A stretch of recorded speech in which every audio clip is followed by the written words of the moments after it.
नमस्कार, बुलेटिन में आपका स्वागत है। मैं हूं आपके साथ आशा सरमाल। चलिए शुरुआत करते हैं बुलेटिन की, लेकिन उससे पहले आपको जम्मू हाट लिए चलेंगे, जहां पर मनोज सिन्हा और साथ ही साथ निर्मला सीतारमण पहुंचे हुए हैं। क्या कुछ कह रहे हैं, सबसे पहले वो देखिए। करोड़ रुपए की लागत से ट्रांसमिशन और डिस्ट्रीब्यूशन सिस्टम को दुरुस्त किया जा रहा है। सरकारी नौकरी का जिक्र चीफ सेक्रेटरी डॉक्टर मेहता ने किया। मैं उसमें समय नहीं गंवाना चाहता हूं, लेकिन एक दो उदाहरण बताना मुझे लगता है कि जरूरी होगा। मुझे डोडा के राजेंद्र सिंह मिलने आए थे। अनाथ आश्रम में रह करके पढ़ाई करते थे। सिर्फ अपनी योग्यता से अनाथ आश्रम में रहने वाला नौजवान आज जम्मू कश्मीर सरकार का एम्प्लॉय हुआ है। ये एक नई व्यवस्था है। उधमपुर की आराधना डोगरा के पिता मोची का काम करते थे। आज पारदर्शी और मेरिट आधारित तथा भ्रष्टाचार मुक्त व्यवस्था ने उसे अफसर बनाने का अवसर प्रदान किया है। आज जम्मू कश्मीर के कोने कोने में ऐसे अनेक युवा जिनकी कहानियां चर्चा में हैं, मैं मानता हूं यही नौजवान पीढ़ी के लिए प्रेरणा स्रोत होंगे।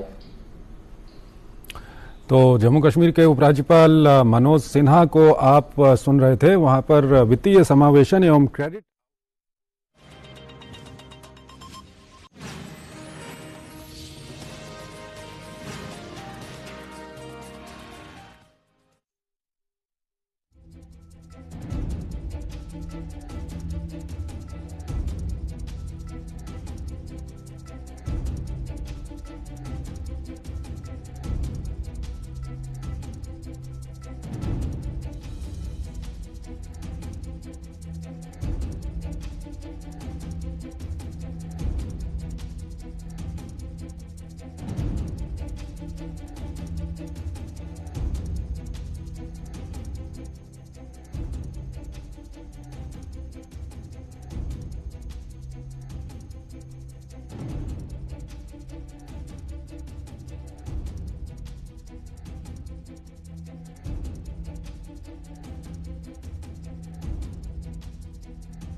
मनोज सिन्हा किस तरह से बातचीत करते हुए नजर आ रहे थे, क्योंकि जम्मू कश्मीर के दौरे पर निर्मला सीतारमण पहुंची हुई हैं। अर्थव्यवस्था को मद्देनजर रखते हुए बात कर रही हैं। स्टेक होल्डर से वो यहां पर मिलेंगी और साथ ही साथ यहां पर किस तरह इंडस्ट्रियलिस्ट से भी मुलाकात होगी, वो देखने वाली बात है। क्योंकि कल श्रीनगर के अंदर पहुंची थी, वहां पर भी इसी तरह से कार्यक्रम रहा, लेकिन अब जम्मू के अंदर जब वो संबोधित करती हैं तो क्या कुछ बदलाव देखने को मिलेंगे, कौन कौन से बड़े ऐलान रहेंगे जम्मू हाट के अंदर से, आज मनोज सिन्हा बातचीत करते हुए नजर आए। आगे बढ़ जाएंगे, अब आपको श्रीनगर लिए चलते हैं, जहां से एक और बड़ी खबर जो है देखने को मिल रही है। महबूबा मुफ्ती को नजरबंद कर दिया गया है। पीडीपी अध्यक्षा महबूबा मुफ्ती को प्रशासन ने यहां पर नजरबंद कर दिया है। हैदरपुरा मुठभेड़ में मारे गए लोगों के आवास पर जाने का यह प्रोग्राम था और डॉक्टर मुदस्सिर और अल्ताफ के परिजनों से मिलने जा रही थी महबूबा मुफ्ती। और मुकम्मल तरीके से आप देखिए, पीडीपी हवाले से यहां बड़ी खबर देखने को मिल रही है, जहां पर नजरबंद कर दिया गया है एक बार फिर से महबूबा मुफ्ती को। हैदरपुरा मुठभेड़ में मारे गए जो लोग हैं उनके आवास पर जाने की ये पूरी तरह से कोशिश कर रही थी और डॉक्टर मुदस्सिर और अल्ताफ के परिजनों से मिलने जा रही थी महबूबा। मुफ्ती। और इससे पहले अगर श्रीनगर की बात बताई जाए तो लगातार धरना प्रदर्शन जो है वो डॉक्टर मुदस्सिर और अल्ताफ के परिजनों की तरफ से किया गया था कि उनके शव यहां पर दिए जाएं और उसके बाद अंतिम संस्कार किया जाए। कड़ी मुशक्कत के बाद, धरना प्रदर्शन करने के बाद, कई लोगों का समर्थन मिलने के बाद यहां पर शव इन लोगों को दिए गए और उसके बाद अंतिम संस्कार भी कर दिया गया। लेकिन अब आज की बड़ी ताजा अपडेट यह है कि पीडीपी अध्यक्षा महबूबा मुफ्ती लगातार इन लोगों से मिलने के लिए पहुंच रही थी, इनके परिजनों से मिलने के लिए पहुंच रही थी और हैदरपुरा मुठभेड़ में मारे गए लोगों के आवास पर जाने का ये पूरा प्रोग्राम रखा गया था। और साथ ही साथ आपको ये भी बताते चले कि लगातार पीडीपी अध्यक्षा महबूबा मुफ्ती हम यहां पर किस तरह से सुर्खियां बटोरती हुई नजर आ रही है वो सबके सामने है। इससे पहले जम्मू के अंदर पहुंची हुई थी जहां पर बैनर लेकर उन्होंने धरना प्रदर्शन भी किया था, किलिंग्स को लेकर वो बातचीत करती हुई नजर आई थी। और आज जब उन्होंने जाने की कोशिश की है तो उन्हें नजर बंद कर दिया गया है। सैयद तजम्मुल हमारे साथ जुड़ चुके हैं। तजम्मुल, सबसे पहले तो अपडेट बता दीजिए कि जिस तरह से महबूबा मुफ्ती को नजर बंद किया गया है, कहां पर रखा गया है, क्या कुछ है? अच्छा, आपको याद होगा कि पीडीपी अध्यक्षा और साबिक मुख्यमंत्री महबूबा मुफ्ती ने आज प्रोग्राम दिया था। चूंकि पहले प्रोग्राम देना पड़ता है सिक्योरिटी लाइन्स को और उसके बाद महबूबा मुफ्ती इससे पहले कि घर से बाहर आती तो उन्हें मुतलक किया गया कि उन्हें दोबारा आज घर में नजरबंद किया गया। अपने ही सरकारी रिहाइश का वाकया फेयरव्यू सोनवार श्रीनगर में उनको फिलहाल जो है गुप्का रोड पर फिलहाल उन्हें घर में नजरबंद रखा गया। डिटेंशन की वजूहत कई एक है। महबूबा मुफ्ती के तरतीब दिए प्रोग्राम में सबसे बड़ी बात यह थी कि अल्ताफ अहमद भट्ट जिनका ताल्लुक बरजला से था और डॉक्टर मुदस्सिर गुल जिनका ताल्लुक परेपोरा हैदरपोरा से था, आज महबूबा मुफ्ती ने उनके घर जाना था और उनके अहले खाना के साथ ताज़ियत करनी थी। लगातार धरना प्रदर्शन ट्वीट के जरिए उन्होंने जम्मू कश्मीर में इस अटैक के बाद अपनी बयानबाजियां जारी रखी है। हालांकि कई एक लीडरान पीडीपी का डेप्यूटेशन पहले ही गया हुआ है, उसके बाद अपनी पार्टी पीसी और दीगर पार्टियों के डेप्यूटेशन गए, लेकिन हाई प्रोफाइल में साबिक मुख्यमंत्री में महबूबा मुफ्ती जाने लगी थी, लेकिन उन्हें वहां जाने के लिए फिलहाल इजाजत नहीं मिल रही। उन्हें अपने ही सरकारी घर पर फिलहाल डिटेंशन में रखा गया है। महबूबा मुफ्ती ने कुछ देर पहले गुलिस्तान न्यूज को आज सुबह सुबह ये बता दिया कि उन्हें आज जो प्रोग्राम किया गया था, प्रशासन ने इस प्रोग्राम की अनुमति बिल्कुल नहीं दी है, जिसका गालिबन ये मतलब है कि Jammu Kashmir law and order को कंट्रोल करने के लिए जम्मू कश्मीर पुलिस को जो चैलेंजेस दरपेश हैं और साथ ही साथ बड़े लीडर के वहां जाने से हो सकता है कि माहौल खराब हो जाता है, जिसकी वजह से जम्मू कश्मीर पुलिस और एडमिनिस्ट्रेशन प्रशासन ने महबूबा मुफ्ती को फिलहाल अल्ताफ अहमद भट्ट बरजला, डॉक्टर मुदस्सिर गुल परेपोरा के घर जाने की इजाजत नहीं दे रही है। लेकिन तजम्मुल, यहाँ पर सवाल ये भी है कि इस तरह से आप देखिए डॉक्टर मुदस्सिर और अल्ताफ के परिजनों से वो मिलना चाह रही थी और क्या लगता है कि जिस हालात में वो जम्मू कश्मीर के अंदर भी पहुंची ही होती हैं, क्योंकि जम्मू संभाग की अगर हम बात करें, जम्मू संभाग में भी बैनर्स लेकर उन्होंने प्रदर्शन किया था और अब अगर उनके साथ मुलाकात होती है तो जाहिर तरीके से प्रशासन की तरफ से भी कड़ाई जो है वो रखी जानी थी। लेकिन अब वहां पर सुरक्षा व्यवस्था के क्या कुछ इंतजाम किए गए हैं? देखिए, महबूबा मुफ्ती की तुलना आज की डेट में अगर आप सेपरेटिस्ट लीडर के साथ इस मामले में करेंगे तो शायद कहना गलत नहीं होगा। ये वक्त हमें याद है जब इस तरह की स्टोरीज कवर करते थे, सईद अली शाह गिलानी के बारे में, यासीन मलिक और बाकी लीडरों के बारे में, इस तरह से डिटेंशन पीरियड जो था वो कभी घरों में था, कभी जेलों में था। लेकिन उसके बाद कश्मीर में 370-35 से खत्म होने के बाद ये मुंह जो है ये फिलहाल महबूबा मुफ्ती के घर तक दाखिल हो चुका है। महबूबा मुफ्ती ने 2-4 प्रोग्राम दिए। पहले जम्मू में वहां धरना प्रदर्शन दिया और जम्मू की सरजमीन से यूनियन होम मिनिस्टर और गवर्नमेंट को सख्त और लहजे में पैगाम दिया जिस वक्त आम शहरियों की हिलाकतों का मामला हुआ। महबूबा मुफ्ती उसके बाद अपने घर में सीधे लाल चौक श्रीनगर की प्रेस कॉलोनी आना चाहती थी, जहां उनका जो धरना प्रदर्शन पर बैठे थे अल्ताफ अहमद और डॉक्टर मुदस्सिर के घर के लोग के साथ धरना एहतजाज में शामिल होना चाहती थी। प्रशासन ने अनुमति नहीं दी। उसके बाद महबूबा मुफ्ती ने कल सुंबल जाकर अपने पार्टी के कार्यकर्ता सईद सज्जाद की वालदा के इंतकाल पर जाना चाहिए, लेकिन प्रशासन ने इजाजत दे दी। उसके बाद श्रीनगर के जो तस्वीरों में आप देखते हैं, श्रीनगर में एक बड़ी अहम क्या लगता है तजम्मुल कि इस तरह से बार बार रोके जाना, इस तरह से बार बार रोके जाना क्या साबित करता है? क्योंकि जिस तरह से महबूबा मुफ्ती किसी भी जगह पर पहुंचती हैं वहां पर धरना प्रदर्शन तो शुरू हो जाता है। अगर जम्मू की बात करें तो बजरंग दल धरने प्रदर्शन पर देखा गया है और साथ ही साथ कश्मीर के अंदर जब वो रहती हैं तो वहां पर भी बगावती सुर देखे जाते हैं। अच्छा, आपको याद होगा कि अल्ताफ अहमद भट्ट के परिवार ने जो जाम बहक हुई हैदरपुर, उन्होंने एक बड़ा एक अहम मैसेज दिया था। उन्होंने महबूबा मुफ्ती को बुलाया था, उन्होंने डॉक्टर अब्दुल्ला को बुलाया था, उन्हें अल्ताफ अल्ताफ बुखारी सजाद उनसे अपील की थी, तमाम लीडरों से कहा था कि 35 से 370 के बाद जो आप लीडरों की ह्यूमिलेशन हुई, आइए हमारे साथ मिलिए, आज हम हमारे दरवाजे जो है आपके लिए खुले हैं। यही वजह है कि महबूब मुफ्ती का जो पॉलिटिकल कैरियर है वो किसी भी जगह पर ऐसी जब भी लोग चाहे वो पुलिस की फायरिंग से हो, चाहे अनआइडेंटिफाइड गनमैन की तरफ से कोई शख्स मारा जाता हो, हमेशा महबूब मुफ्ती की पहल रहती है कि वहां जाकर अफराद खाना के साथ ताज़ियत की जाए। और अमूमन हाशा आपको याद होगा कि इस किलिंग के बाद धरना प्रदर्शन पर बैठे परिवारों ने लीडरों को इल्जाम आयद किया कि ट्विटर हैंडल पर अपना कंडोलेंस मैसेज देते हैं। बेहतर होता कि वो मैदान में आए, उनके घरों क्या तक लगता है कि आज के दिन वहां पर सांत्वना ही जताने के लिए पहुंचने वाली थी महबूबा मुफ्ती? देखिए, बिल्कुल सिर्फ कंडोलेंस था, क्योंकि महबूबा मुफ्ती ने कहा था कि 18 माह की बच्ची को पता नहीं है कि उनका बाबा का जो है एनकाउंटर में डेथ हुई है, और दो बच्चे अल्ताफ अहमद भट्ट की है, उनको पता ही नहीं है कि उनके वालिद घर से अपने शॉपिंग कॉम्प्लेक्स गए थे लेकिन वहां से वापस नहीं लौटे। इसलिए एक लीडर का, चूंकि आवाम से ही लीडर बनते हैं, और आवाम के रद्द-ए-अमल में जब इस तरह के कहीं ना कहीं अटकलियां लगाए बैठे हैदरपुरा एनकाउंटर पर मुख्तलिफ बयानात है, तो महबूबा मुफ्ती अहले खाना से मिलना चाहती थी, उनको सुनना चाहती थी, उनके साथ इस दर्द को बांटना चाहती थी, लेकिन प्रशासन ने फिलहाल कानूनी व्यवस्था को देखते हुए उन्हें वहां जाने की अनुमति चलिए तजम्मुल, बहुत बहुत धन्यवाद जुड़ने के लिए। तो फिलहाल आपने देखा कि सैयद तजम्मुल हमारे साथ जुड़े हुए थे, जो बता रहे हैं कि किस तरह से लगातार हालात को मद्देनजर रखते हुए मिलने की इजाजत नहीं दी गई है। महबूबा मुफ्ती वहां पर जाना चाहती थी और उनके परिजनों से मिलना चाहती थी, सांत्वना यहां पर जताना चाहती थी, लेकिन उसके पहले ही नजरबंद कर दिया गया है। आगे बढ़ जाएंगे, अब आपको राजौरी लिए चलेंगे, क्योंकि राजौरी में भी एक और बड़ी अपडेट जो है वो देखने को मिल रही है। लगातार आप देखिए राजौरी के अंदर से किस तरह से सूरत हाल बनते हुए नजर आ रहे हैं। अब राजौरी में हेलमेट पहनने का भी रिवाज शुरू होगा और 2 पहिया वाहन चालकों को खरीदना पड़ेगा अब हेलमेट, और ट्रैफिक पुलिस ने हेलमेट न पहनने वालों के खिलाफ यहां मुहिम शुरू कर दी है और मोटर व्हीकल एक्ट का सख्ती से पालन करवाया जा रहा है और इसके तहत पूरी तरह से कार्यवाही भी की जाएगी।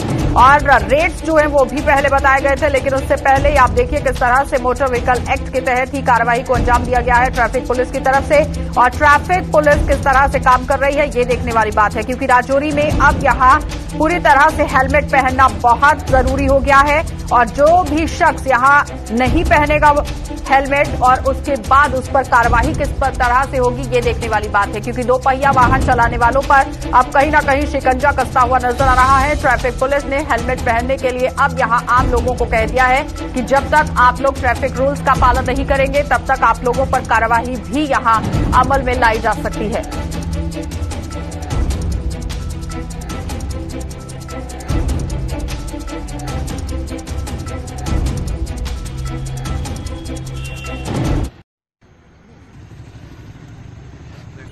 मेरी वीडियो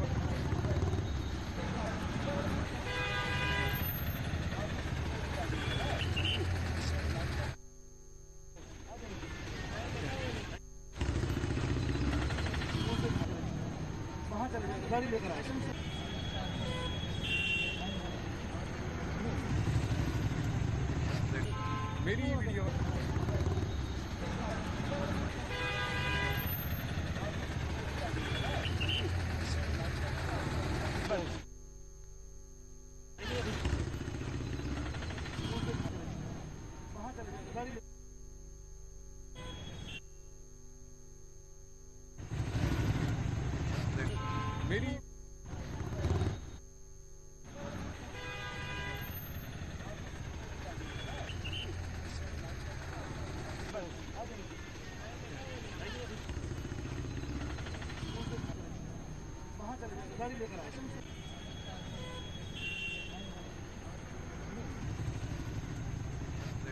मेरी वीडियो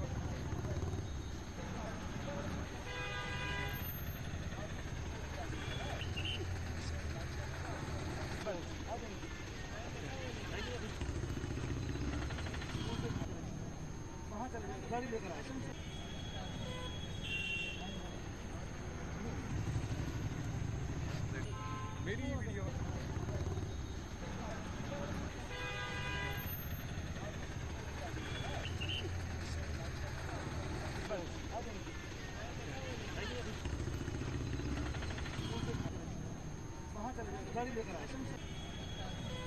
वीडियो मेरी video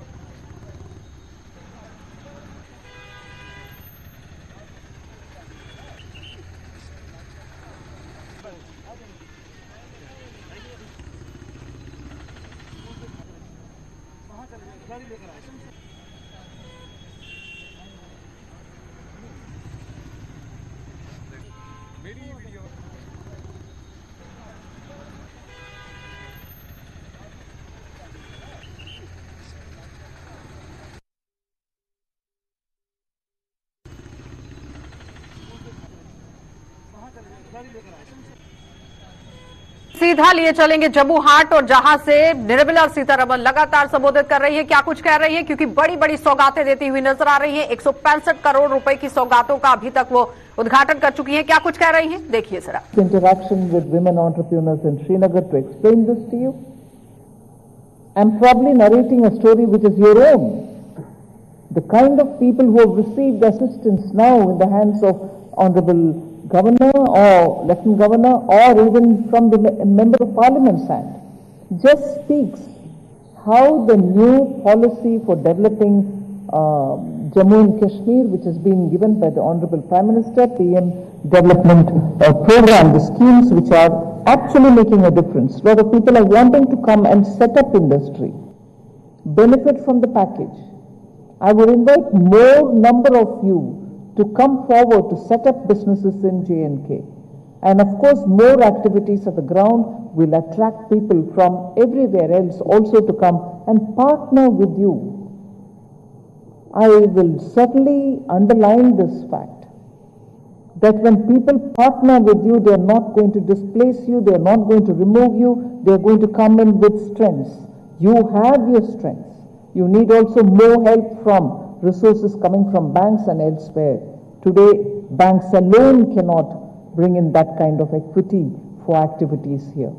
So I would think the more number of ground level activities will lift the economy to such an extent, it may draw people to come in and participate along with you for building the strengths of J&K's economy. I need not assure again that the development of J&K in every aspect, and I can see some of those specific programs which the Lieutenant Governor has designed have gone in favor of health and education. World Bank or multilateral funding are all now being pulled through an agency which takes care of, economic revival of J&K, and that is also making a difference. And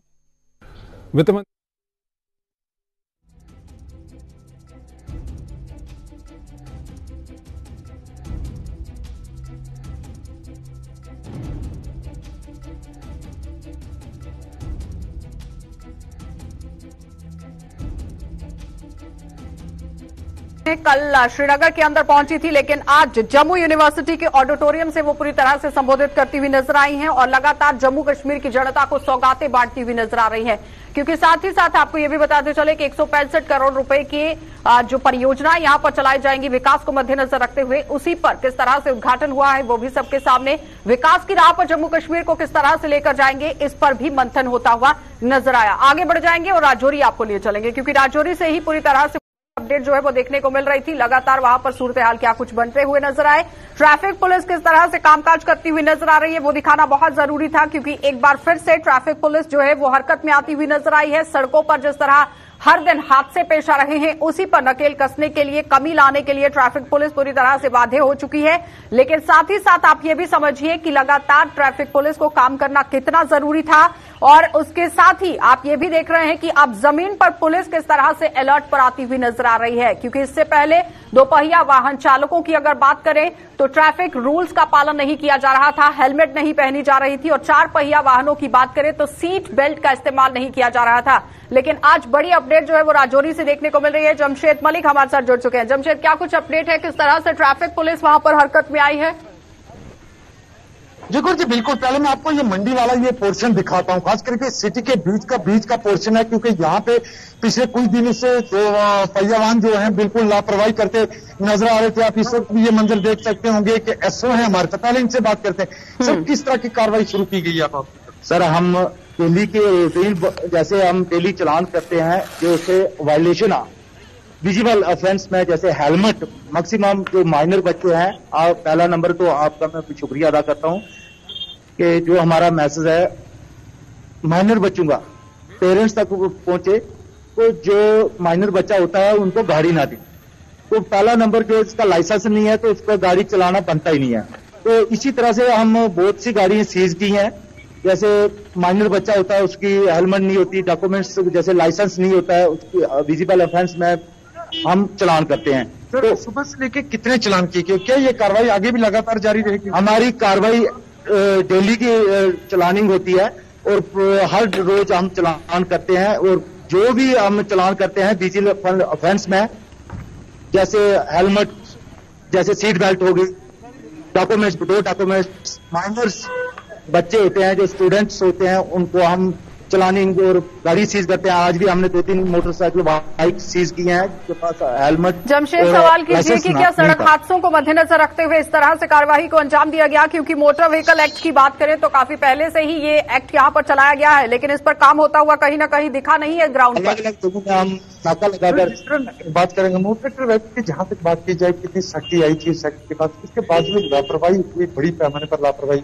जिस तरह कार्रवाई शुरू की गई, एक बताया क्या उस कार्रवाई लोगों पे की जा रही है? मोटर व्हीकल एक्ट के तहत ही कार्रवाई कर रहे हैं हम। जो भी ऑफेंस बनता है उन पर हम कड़ी से कड़ी कार्रवाई करते हैं। जैसे मैंने बताया कि माइनर बच्चे हैं, पेरेंट्स उनको गाड़ी दे देते हैं, उनको जो पता नहीं है कि गाड़ी चलाना बच्चों के लिए मना है, क्योंकि उनके पास लाइसेंस नहीं है। लाइसेंस के बिना वो गाड़ी दे देते हैं, ऐसे उनका गाड़ी चलाना बनता नहीं है। ये गुरु जी बिल्कुल ये मंजर मैं दिखाता हूँ आपको। पूरी ये देखना कितने बाइक आपको आज यहाँ इस पोर्शन में नजर आएंगे। सबसे मसरूफ सड़क जो राजौरी सिस्टम कह सकते हैं, यहाँ इतनी बाइकें खड़ी करके भाग चुकी, क्योंकि सुबह से यहाँ जब नाका लगाया गया उसके बाद लोग अपनी गाड़ियां खड़ी करके भाग जाते हैं। खास करके कितना असर देखा गया ग्राउंड पर जमशेद आज? बिल्कुल गुरु जी, आज बहुत बड़ा असर देखा जा रहा है। आप देख सकते होंगे कि जितने बाइक यहाँ खड़े और जो इस तरफ से आते हैं या तो लोग पीछे से रास्ते से भाग जाते हैं, जो लोग हेलमेट लगाए हुए हैं वो जरूर आगे की तरफ आते हैं। पीछे का कुछ मंजर हम आपको क्या कितने बाइक जो रुके हुए हैं, क्योंकि सुबह से ये कार्रवाई मंडी चौक में की जा रही है और सबसे मशरूफ तरीन चौक राजौरी का माना जाता है, क्योंकि पिछले कुछ दिनों से 2 पहिया वाहनों के एक्सीडेंटों की खबरें लगातार और इन्हीं पर नकेल कसने के लिए आज ट्रैफिक पुलिस यहाँ पर हरकत में आई है। बहुत बहुत धन्यवाद जमशेद जुड़ने के लिए। तो फिलहाल आपने देखा जमशेद मलिक राजौरी से रिपोर्ट कर रहे थे ग्राउंड से, जहां पर 2 पहिया वाहनों पर किस तरह से नकेल कसी जाएगी ये देखने वाली बात थी। लेकिन उसके साथ अब ये देखना होगा कि जो यहाँ नाकेबंदी की गई है उसके बाद कितना असर शहर के अंदर देखा जाएगा, ये बड़ा सवाल रहेगा। आगे बढ़ जाएंगे, अब आपको रामबन लिए चलते हैं और प्रधानमंत्री आवास योजना की किस तरह से पोल खुलती हुई नजर आ रही है वो दिखा देते हैं। प्रधानमंत्री आवास योजना के तहत पक्के मकान को लेकर लोगों का सपना कहीं न कहीं अधूरा रह गया है और रामबन की मैत्रा बी पंचायत के कई लोग इस योजना से आज भी वंचित हैं। तमाम औपचारिकताएं पूरी करने के बावजूद भी कहीं न कहीं लोगों को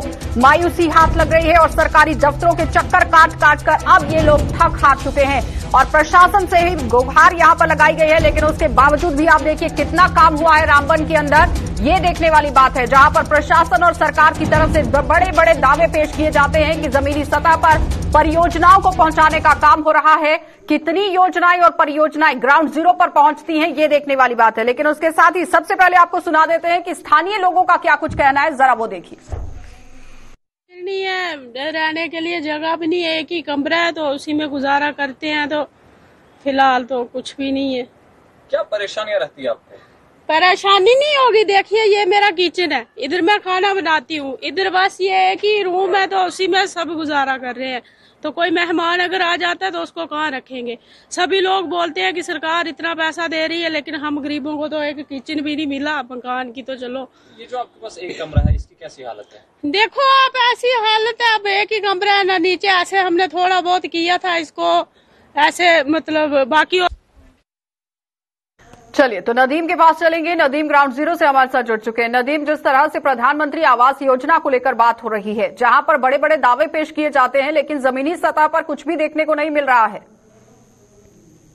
जी बिल्कुल आशा, देखिए मैं आपको एक चीज बता दूं, प्रधानमंत्री आवास योजना के तहत जहां हम कहें कि गरीब लोगों को, जो डिजर्विंग लोग थे, उनको जो है रहने के लिए घर बनाने के लिए सरकार की तरफ से मदद दी जा रही है।